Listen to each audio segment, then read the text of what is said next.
Hello दोस्तों, आज का वीडियो बहुत ही इंपॉर्टेंट है आप सभी के लिए। आज हम लोग बात करने वाले हैं जो जूनियर क्लर्क कम टाइपिस्ट से सीनियर क्लर्क कम टाइपिस्ट का जो प्रमोशन है वो कैसे होता है, उसका प्रोसेस क्या है, क्या कैसे उसमें करना होता है। तो देखिए, इससे मैंने भी जूनियर क्लर्क कम टाइपिस्ट ज्वाइन किया था, लेकिन आज मेरा प्रमोशन सीनियर क्लर्क कम टाइपिस्ट में हो चुका है और वो डिपार्टमेंटल के अनुसार मेरा प्रमोशन हुआ है। तो आज इस पे ही हम वीडियो बना रहे हैं और आज इसमें सारा आपका प्रोसेस मैं क्लियर कर दूंगा। किस तरह से प्रमोशन होता है, किस तरह का एग्जाम होता है, कितने दिन पे एग्जाम होता है, क्या इसका प्रोसेस है, सारा का सारा कंफ्यूजन आज आप लोग को हम इसमें वीडियो में दूर करेंगे। तो सबसे पहले मैं जब जूनियर कम टाइपिस्ट ज्वाइन किया था तो इसका प्रोसेस क्या है। सबसे पहले आपको 2 साल ड्यूटी करना है जूनियर क्लर्क कम टाइपिस्ट में, उसके बाद ही आप इसके लिए एलिजिबल होंगे। जब आप 2 साल इसमें आप ड्यूटी कर लीजिएगा, उसके बाद आपका सीनियरिटी लिस्ट निकलता है।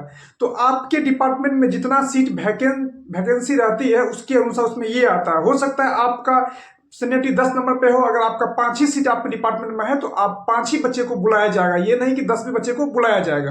तो सबसे बड़ी बात ये है, जो वैकेंसी के अनुसार आपका वो डिसीजन होता है कि आपका उसमें नाम आएगा कि नहीं आएगा, पहली बात। दूसरी बात फिर क्या होती है, इसमें जो आपका जो डिपार्टमेंट है उस अनुसार से आपका पेपर होता है। और पेपर जो होता है उसमें ये है कि ये नहीं है कि आपका जो पेपर होगा तो वो डिपार्टमेंटल वाइज पेपर होती है। कॉमर्शियल का है तो कॉमर्शियल का डिपार्टमेंट वाइज एग्जाम होगा, ऑपरेटिंग का तो ऑपरेटिंग, पर्सनल का पर्सनल, जिसका जो डिपार्टमेंट में है डिपार्टमेंट ही अपना डिपार्टमेंट के अनुसार उसका पेपर लेती है। इसमें आपका मैथ रीजनिंग सब नहीं रहती है। जो आप वहां पे काम करते हैं, जो सीखते हैं, उससे रिलेटेड आपके क्वेश्चन वहां पे पूछे जाते हैं। उसमें ऐसा है कि जो जनरल है उसको 50 नंबर लाना है, जो SC ST है उसको 40 नंबर लाना है।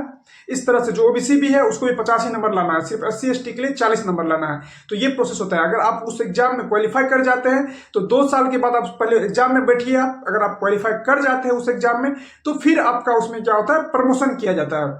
तो उसमें एक ये भी है, 110 क्वेश्चन का होता है, उसमें 10 जो है हिंदी रहता है, वो सबके लिए अनिवार्य है हिंदी।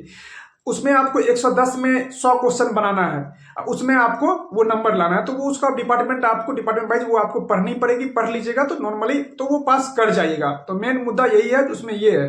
तो जो भी अभी जूनियर क्लर्क ज्वाइन किए होंगे तो वो लोग भी थोड़ा थोड़ा, अभी नहीं, अगर जिसको 1 साल हो जाएगा थोड़ा थोड़ा देखना चालू कर दीजिएगा। जो आपका डिपार्टमेंट का है अच्छा से जानकारी ले लीजिएगा, जो आपको एग्जाम में कोई भी परेशानी ना हो। और ये एक बहुत बड़ा छलांग होता है, डायरेक्ट आप लेवल 2 से लेवल 5 पहुंच जाइएगा, फिर 2 साल बाद आप OS के लिए एलिजिबल हो जाइएगा।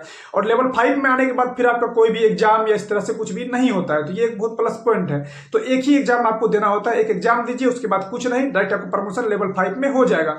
आपको दिख भी रहा होगा स्क्रीन पे, मैंने वो लगा दिया हूं लेवल 5 का। तो इससे रिलेटेड जो भी अगर आप क्वेश्चन हो या स्टडी मटेरियल से कुछ रिलेटेड हो या कुछ भी हो तो आप लोग हमको मैसेज कर सकते हैं, उसमें आपको हम जरूर मदद करेंगे। अगर किसी का एग्जाम हो या कुछ इंपॉर्टेंट टॉपिक भी हो तो वो भी हम उस पर डिस्कस कर लेंगे, उसमें कोई भी दिक्कत नहीं है। तो यही प्रोसेस होती है junior clerk to senior clerk बनने की। उसमें क्या है, बहुत बच्चे कमेंट करते हैं सर क्या फिर से मेरा DV होगा, फिर से मेरा मेडिकल होगा इस टाइप से। तो देखिए, एक बार आपका DV मेडिकल RRB के तहत हो चुकी है, दोबारा आप डिपार्टमेंटल प्रमोशन में ये सब नहीं होती है। डायरेक्ट आपका एग्जाम में अगर आप पास कर जाते हैं तो उसमें आपका लिस्ट में नाम आएगा और फिर आपका ऑफिस ऑर्डर आएगा, आप हो गए आप सीनियर क्लर्क। इसी यही है प्रोसेस और इसमें कुछ भी खास नहीं होता है। तो जो भी बच्चे जूनियर क्लर्क ज्वाइन किए हैं तो वो बढ़िया से देखते रहिए, अपना डिपार्टमेंट का सभी चीजों को सीखिए। उससे प्लस पॉइंट क्या होगा, आने वाला समय में जब आपका एग्जाम होगी तो एग्जाम में आपको बेनिफिट होगा, आप उसमें पास कर जाइए है तो आपको बहुत बड़ा बेनिफिट हो जाएगा उसमें। उम्मीद करते हैं वीडियो अच्छा लगा हो तो एक लाइक और चैनल को सब्सक्राइब करना ना भूले। और कुछ भी अगर आपको कंफ्यूजन रहता है तो कॉमेंट जरूर कर दें, सबका हम जरूर रिप्लाई देंगे। पढ़ते रहिए, अच्छे से मेहनत करते रहिए और जो भी कंफ्यूजन हो कॉमेंट जरूर कर दें। जय हिंद, जय भारत।